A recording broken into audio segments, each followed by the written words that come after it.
Welcome, I'm Maciej, and I will present the results of our research project that we published some time ago at KDD about predicting motif structures in graphs using graph neural networks. The starting point for the whole effort was the link prediction problem.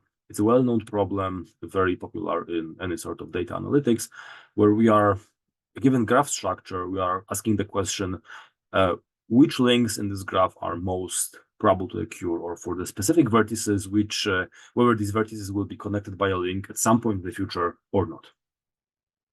It's a very popular and very important problem used in lots of different domains. Now, there may be two cases for this problem. On one hand, we may have a dynamic graph setting where new edges appear. And in that case, we care about this problem because it enables us to predict the future of data, something that probably everybody would like to have. On the other hand, the second use case is finding missing data, right? So you may imagine that we have some graph data set or general data set that we can model as a graph, and this data set is noisy. So it's quite often the case, for example, in the industry. And then this link prediction on this existing data set enables us to fix the missing data. This can, for example, be used to reduce experimentation costs because imagine that you need to fix this missing data, but at the same time, it's very hard to actually obtain this link knowledge from that real data. Because, for example, if there's some biological data set or chemical data set, then inferring in reality if these links exist or not may require expensive experiments. While here link prediction comes as a tool to reduce these costs because it can be used to quickly, for example, assess which specific pairs of nodes are the ones that we really want to check and eradicate the need for checking all these other pairs that are less probable to have these links.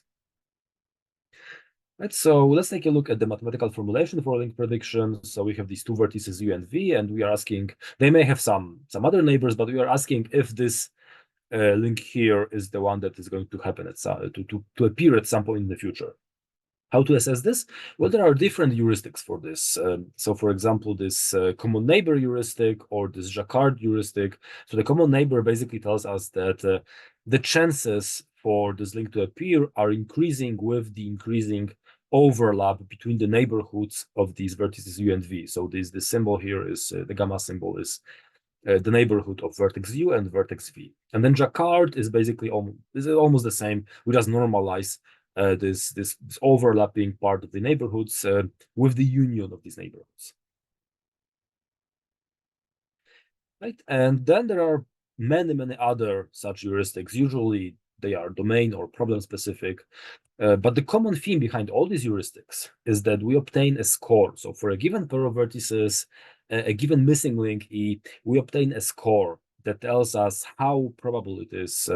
What is the likelihood of this link appearing? And this score is usually some number which doesn't even have to bear any theoretical relationship to the actual probability. It's usually just some specific number, some domain-specific number or problem-specific number that tells us what are the chances for this link to appear. And the higher the score, the more probable a given link is to appear in the graph. Now, our idea was to generalize this setting to motifs. Right? So motifs are small recurring subgraphs that we can use to model, for example, molecules or gene interactions or even groups of people, like the ones here. And the question is it important? Well, so motifs and motive mining and the more general problem of higher order organization of networks is something that is very relevant, and there have been lots of works and efforts into, for example, having more scalable mining schemes for motifs or understanding better what it even means to have the higher order network organization. So this is basically a perspective in which we are taking a look at the graph not through the perspective of links, but through the perspective of higher order links, namely these motifs, right? So these are we can think of these motifs as links that are linking multiple vertices to one another, right? And so it's a relevant problem, and the prediction of these motifs was not formalized before, not formulated before. So let's take a look at how we can actually do it. Now, the general vision that we had was that we should have something which is similar to link prediction. Right, so in link prediction, we have again this score function that we assign to links, and now the obvious generalization is, okay, well, we have a score function or just some score that we can assign to motifs, right, to make them comparable, to be able to compare different motifs in terms of their likelihoods of appearing. However, the problem was that there are so many differences to link prediction here. Right, so let's take a look at these differences now. So the first difference that we identified is that for a given vertex set, we may have many different potential new motifs. Right? So this is something that we don't really have in link prediction, because link prediction is a very binary problem. A link is either there or it's not there. While for motifs, if we consider these vertices here, there can be, we could think of predicting this motif or maybe this one here. Right? So now the formulation of the whole problem should consider this. The second difference is that the motifs that we want to predict may already have some edges. Right? So again, in link prediction, we don't have it because a link to be predicted simply does not yet exist. However, in a motif prediction setting, we could think of, okay, we have these 4 vertices and we want to predict this motif here, but now these 2 edges could already exist. Right? So again, how to consider such existing edges in the score function that we want to apply to these motifs? Right? I mean, for example, you could think of having a group of people and you would like to predict some patterns of relationships between these people, and now some of these relationships might already be there, right? So how to consider this?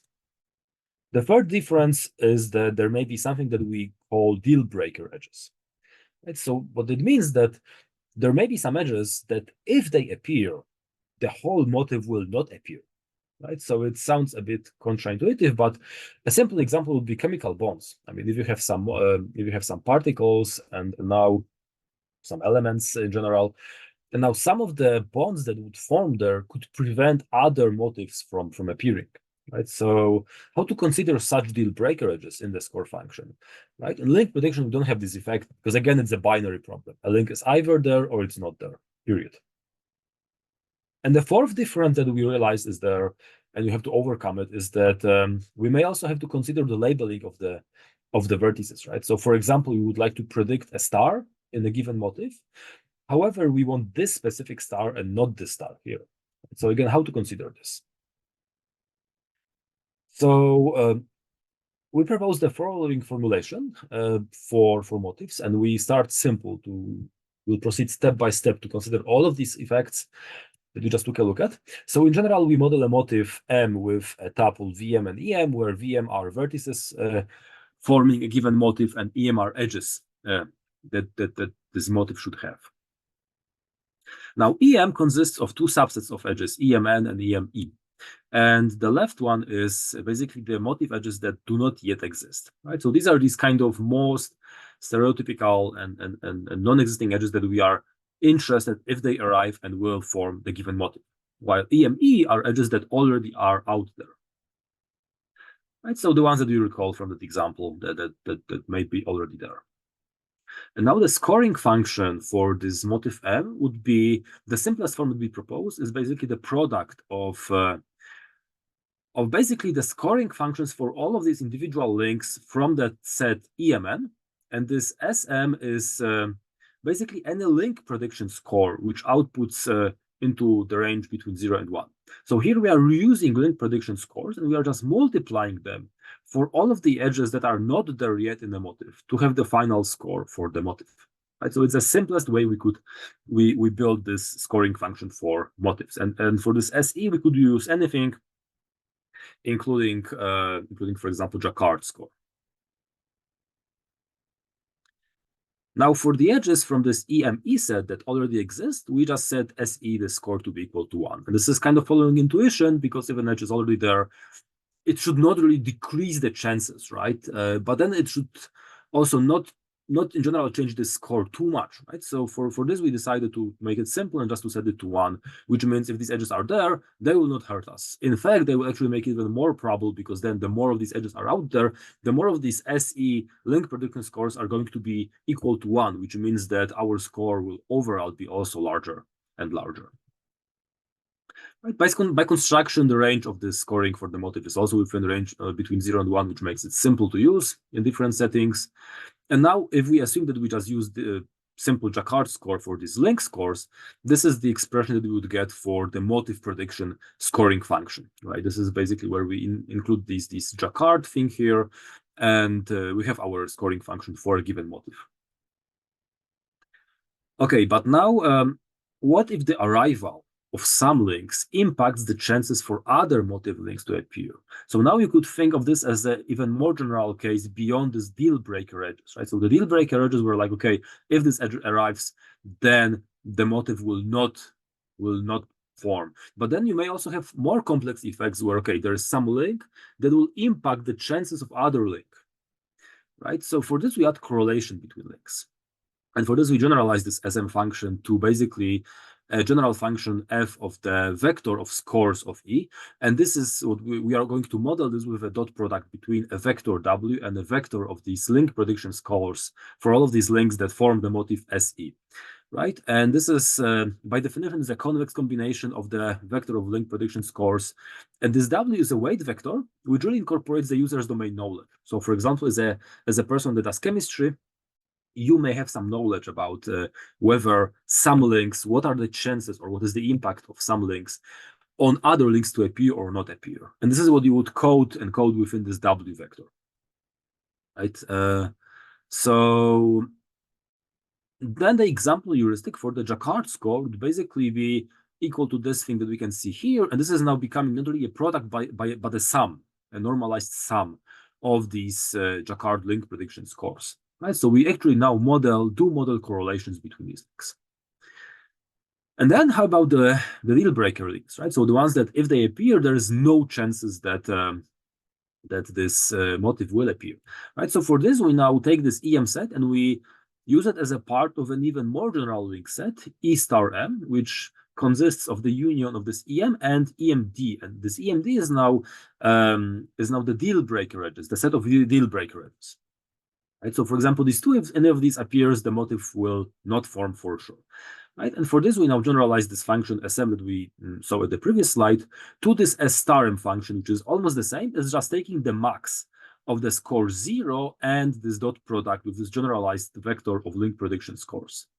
And this we do because now we have this approach that for a deal breaker edge, we'll take the link prediction score with a minus sign. Right, so again, it makes sense. It makes sense intuitively because the higher the link prediction score in the absolute terms, the higher chances of this link to appear. But then, if it's a deal breaker, the higher the chances for it to appear, the lower the chances for the motif to appear would have to be. Right, so that's why we take this minus sign. And if this edge already exists, by the way, so again, we can also have this case where this edge, this deal breaker edge, is not there yet, or that it is already there. And for the one that is already there, we just set it to 0, right? And this is how we model it. Another formulation, maybe even more intuitive, is that it could also be now seen as just a product over all the edges in this EM set of the link prediction scores times the product of all the edges in this deal breaker edge set.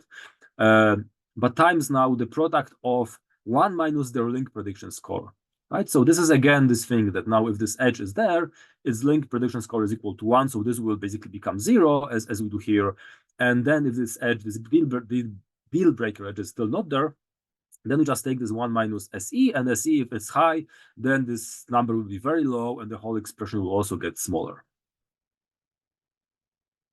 Now we can check our paper for detailed formulations about that include different heuristics, right? Because now this SE can be a Jacquard heuristic, but it can also be a common neighbor heuristic or atomic Adar scores, and then we provide these full expressions in the paper.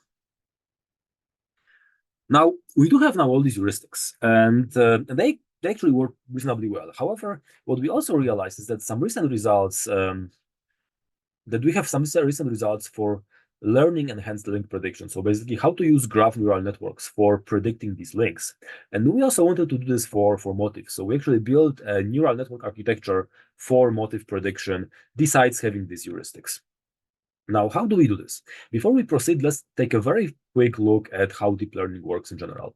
Right? So we have some input samples that we use to train our neural network. So these samples could be, for example, pictures of the cat. Then we are running this picture of the cat through this neural network, and we are learning the heuristic and heuristic in the process, we obtain some predictions, we compare them to the ground truth, and then we use these predictions and the ground truth to backpropagate, to update our weights and train the network, right, to obtain a better neural heuristic.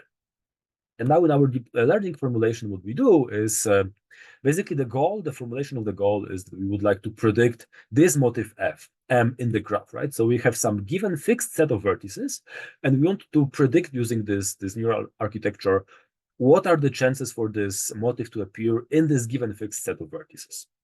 So we need samples for this, obviously, right? Because we have this sample set to train the network. And for this, we need both the positive samples. So there are the samples that are instances of these motifs somewhere else in the graph that already exist, right? And these positive samples we gather, including both the motif but also the neighborhood, because we need also some context for these samples, right? I mean, just the motif itself somewhere in the graph would tell us, okay, that this is just this motif here, but what here means here is basically the neighborhoods, right? So our sample here, our positive sample, is both the motif somewhere else in the graph and the neighborhood. But we also need negative samples, right? So examples of vertices where we don't have this motif, right? And similarly here, we also gather these samples using and also gathering the surrounding neighborhoods to have more context for these samples, right? And then in our architecture, what we do is basically replacing these samples that we saw on the left with our positive and negative samples, and we then use these samples to train the architecture of the neural network and to solve the concrete problem of, okay, for a given fixed set of vertices, what are the chances for the motif to appear among these vertices? For example, will a k-click appear or not? And here we extend the neural network model from the SEAL architecture for link prediction. So this neural network model is called Deep Graph Convolutional Neural Network, DGCNN, and we extend it for motif prediction. We call the whole resulting architecture SIM, which stands for learning from subgraphs, embeddings, and attributes for motif prediction. In the first step of this whole architecture, we specify the vertex set in the motif to be predicted, right? So what is the motif that we care about? Second step, we specify the edges and the deal breaker edges, right? So here's where we encode this domain knowledge, for example, for these deal breaker edges, but also the general motif edges that you care about. Then step number 3, we find positive and negative samples, right? So we mine this graph. We also use some heuristics here to actually do the mining. You can use a lot of related works here to find these motif instances. Then we extract the subgraphs around samples. So this is in the SIM architecture, we enable k-hop neighborhood extraction, so we can extract only one hop neighbor, but we can also extract k-hop neighbors if you want to have more accuracy. Right. Then we use have an additional step to also construct node embeddings. So we do it to achieve even more accuracy. Then we label nodes in the subgraphs for the purpose of the next step, which is basically creating the final feature matrix that we then use in the training and inference with the extended version of DGCNN. Okay, so now the question is, how does it vary in practice? Right. So in the evaluation, we considered lots of different motifs and scenarios. So for the motifs, we consider both very sparse motifs like k-stars, but also very dense ones like k-clicks, and lots of different things in between. So we also consider different sparse clusters and dense clusters, and always asking this question, will a given motif appear or not? We consider 2 scenarios, transductive and inductive. Right. So it means that, for example, we pick a motif X in graph A, and then we train for predicting new instances of this motif X, so the same motif X in the same graph A. Right? But we also consider picking different motifs in this one graph A, and then training for predicting new instances of these all motifs in the same graph A. So again, transductive setting. But then we also consider inductive setting, where we say, okay, in a given graph, we take some motifs, and then we train for predicting new instances of these motifs in potentially different graphs. Some example results. So what we can see here is that we can see a reasonably complex looking heat map, but let me just explain the details. So on the x-axis, we can see different motifs that we care about, right? So we have results for stars, for clicks of different sizes, and then also for DP includes this deal breaker edges, right? So these are stars with some deal breaker links. And then the y is is comparison targets. So this is SIEM. This is our architecture. This is SIEM without these additional embeddings. So something that is a bit faster to compute, but a bit less accuracy as it looks like. And then also other comparison targets. So we compare to the common neighbors heuristic, to the Adamic Adar heuristic, to the Jacquard heuristic, and to the SEAL architecture, so to this neural architecture that we extend that was used for link prediction. And then for each of these four comparison baselines, we consider different ways to aggregate these scores for this individual link. So this can be multiplication, this can be taking the minimum, or this can be taking the average. Right. So this is basically how we aggregate these link scores to form motif scores, right? And now this model, this multiplication based, is the one that assumes no correlation, and this both mean and average assume some correlation between these links, right? So we really consider here a very broad spectrum of comparison baselines.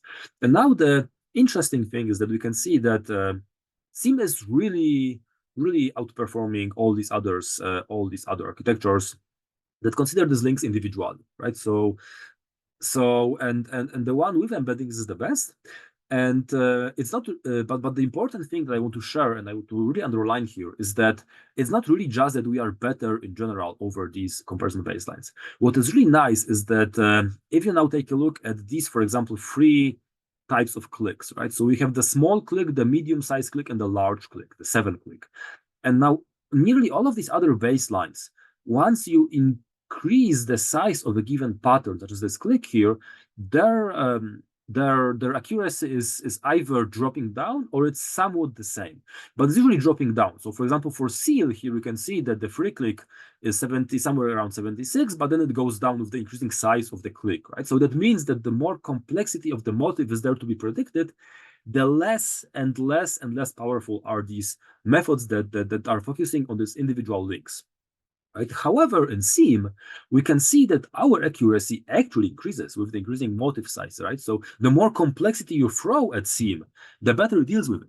And this is why this is because we explicitly consider this link, this groups of links for training for the whole process, and that's why we actually get this positive trend here. For this is similar with also other patterns. You can check more results and also lots of other sensitivity analysis in the paper. Thank you for your attention.